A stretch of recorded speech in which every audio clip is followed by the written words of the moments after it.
दोस्तों, जब कभी भी दुनिया के किसी भी इलाके में किसी मुसलमान पर जुल्म और सितम किया जाता है तो पूरी दुनिया के मुसलमानों के मुंह से ये बात जरूर सुनी जाती है कि एक न एक दिन इमाम मेहंदी जरूर आएंगे और इमाम मेहंदी हमारे इस दुनिया में आकर न सिर्फ इन मजलूमों का बदला लेंगे बल्कि इन पर जुल्म सितम करने वाले लोगों को हार का मजा भी चखाएंगे। इसके अलावा भी वक्त वक्त पर आप लोग इमाम मेहंदी का नाम सुनते रहते होंगे, क्योंकि इससे रिलेटेड न सिर्फ यूट्यूब पर बहुत सारे वीडियोस मौजूद है बल्कि फेसबुक पर भी इससे जुड़ी हुई बहुत सारी पोस्ट आप आसानी के साथ पढ़ सकते हैं। लेकिन दोस्तों, अब सवाल ये है कि आखिर इमाम मेहंदी कौन है और इस इंसान में ऐसी क्या खास बात है कि जिसकी वजह से पूरी दुनिया के ही मुसलमान आज बड़ी बेसब्री के साथ इस इंसान का इंतजार कर रहे हैं। आखिर इस इंसान का पूरी दुनिया के मुसलमानों के साथ क्या रिश्ता है? तो दोस्तों, हजरत इमाम मेहंदी से जुड़ी हुई इस तरह की तमाम चीजें आज की इस वीडियो में हम आपको बताने वाले हैं। साथ ही साथ हम आपको ये भी बताएंगे कि आखिर इमाम मेहंदी कब, कैसे और क्यों आएंगे, क्या इमाम मेहंदी आ चुके हैं या फिर उनके आने में कितना वक्त है। तो दोस्तों, हजरत इमाम मेहंदी के बारे में कुछ भी जानने और समझने से पहले हम आपको ये बताते चलें कि हमारी दुनिया के तीनों ही इब्राहिम धर्म यानी यहूदी, मुस्लिम और ईसाई कयामत के दिन पर यकीन रखते हैं। यानी इन तीनों ही धर्मों को फॉलो करने वाले लोगों का ये मानना है कि हमारी ये दुनिया एक न एक दिन जरूर से खत्म होगी और दुनिया खत्म होने के बाद जजमेंट डे भी जरूर होगा। यानी एक दिन ऐसा जरूर होगा कि जब अल्लाह ताला इस दुनिया में रहने वाले तमाम बंदों से उनकी तरफ से किए गए बुरे कामों का हिसाब लेगा। लेकिन दोस्तों, भले ही इन तीनों ही धर्मों के लोग कयामत पर तो यकीन रखते हैं, लेकिन ये कयामत कब और कैसे आएगी इस बारे में इन तीनों ही मजहब के मानने वाले लोगों का अपना अलग अलग नजरिया है। जहाँ तक एक तरफ यहूदियों का मानना है कि कयामत से पहले उनका एक मसीहा जरूर आएगा जो पूरी दुनिया में उनकी हुकूमत कायम करेगा। हालांकि दोस्तों, आपको बताते चलें कि हैरानी की बात यह है कि यहूदी लोग जिस मसीहा के बारे में ये दावा करते हैं कि वो कयामत से पहले हमारी दुनिया में वापस आकर हमारी हुकूमत कायम करेगा, उस मसीहा के बारे में मुसलमानों का भी ये मानना है कि वो कयामत से पहले इस दुनिया में वापस जरूर आएगा। लेकिन मुसलमान इसको एक मसीहा की तरह नहीं बल्कि एक दुश्मन की तरह देखते हैं। और मुसलमानों का ये मानना है कि यहूदियों का ये आने वाला मसीहा कोई मसीहा नहीं बल्कि वही होगा जो जिसको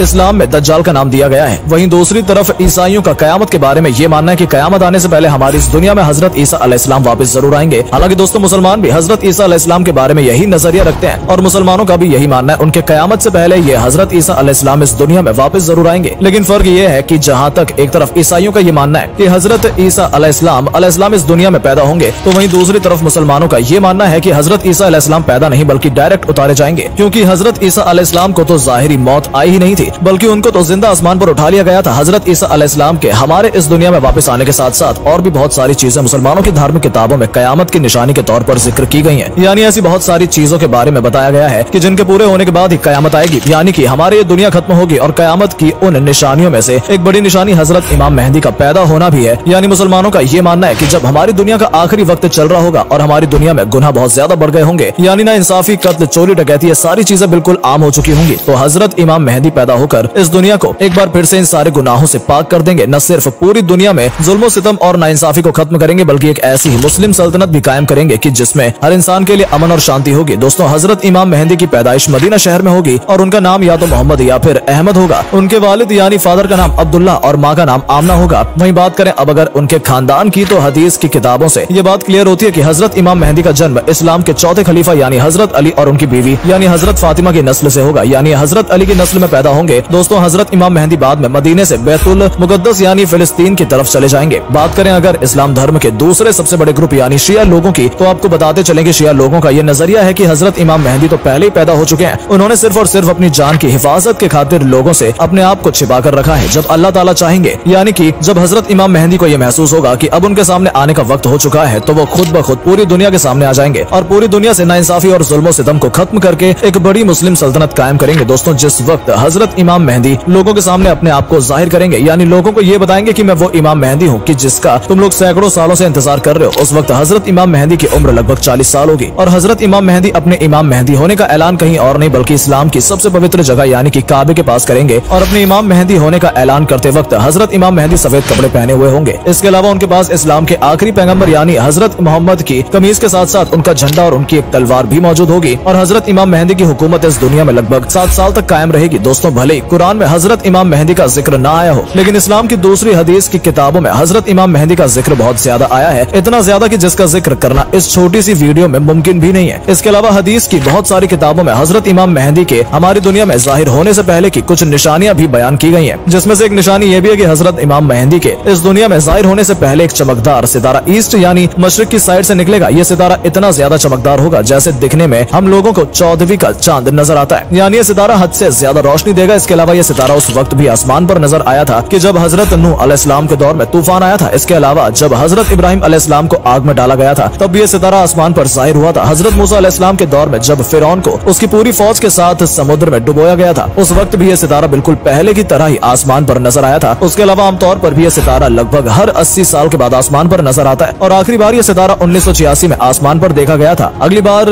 उम्मीदों के मुताबिक ये 2060 से लेकर 70 के बीच में नजर आएगा। इसके अलावा इमाम मेहंदी के जाहिर होने की एक निशानी ये भी है कि सारे हाजी बिना इमाम के हज करेंगे, पर ऐसी हालत में उन सभी लोगों को लूट लिया जाएगा। मना के मकान पर जंग भी होगी, जिसकी वजह से लोगों का खून टांगों तक पहुंच जाएगा। बहुत सारे इस्लामिक स्कॉलर्स का ये मानना है कि हदीस की किताबों में मौजूद इस वाक़ये से मुराद वो हादसा है जो कि 1979 में मक्का शहर में पेश आया था। क्योंकि दोस्तों, आप में से ज्यादातर लोग तो ये बात अच्छी तरह से जानते होंगे कि 1979 में अरब के ही कुछ लोगों ने काबे के अंदर घुसकर न सिर्फ हाजियों को कैदी बना लिया था, बल्कि उनमें से एक आदमी ने अपने इमाम मेहंदी होने का भी दावा किया था, जो कि आज के दौर में पूरी तरह से नामुमकिन है। क्योंकि दोस्तों, एक ही महीने में 2 बार ऐसा नहीं होता है। इन तमाम निशानियों के साथ साथ हजरत इमाम मेहंदी के जाहिर होने से पहले की एक निशानी ये भी है। हजरत इमाम मेहंदी के जाहिर होने से पहले हमारी ये दुनिया एक बड़ी जंग का सामना करेगी। इस बड़ी जंग का जिक्र न सिर्फ इस्लाम धर्म की बहुत सारी किताबों में मौजूद है, बल्कि साथ साथ ईसाई धर्म के सबसे पवित्र यानी कि सबसे मुकद्दस किताब बाइबल में भी मौजूद है। यही वजह कि आज के दौर में बहुत सारे लोग इस जंग को 3rd वर्ल्ड वॉर के तौर पर भी देखते हैं। यानी बहुत सारे लोग ये अंदाजा लगाते हैं कि हो सकता है वही जंग हो जिसको आने वाले दौर में हम 3rd वर्ल्ड वॉर के तौर पर देख सकेंगे। दोस्तों, इमाम मेहंदी कब यानी कौन से साल में आएंगे, इस बात का तो कोई भी इंसान नहीं बता सकता, लेकिन हाँ, ज्यादातर इस्लामिक स्कॉलर्स का ये मानना है कि हजरत इमाम मेहंदी के आने का वक्त बहुत ज्यादा करीब आ चुका है। क्योंकि इनके आने से पहले की जो निशानियां भी बताई गई थी, उनमें से लगभग ज्यादातर पूरी हो चुकी हैं। तो दोस्तों, उम्मीद करता हूँ आपको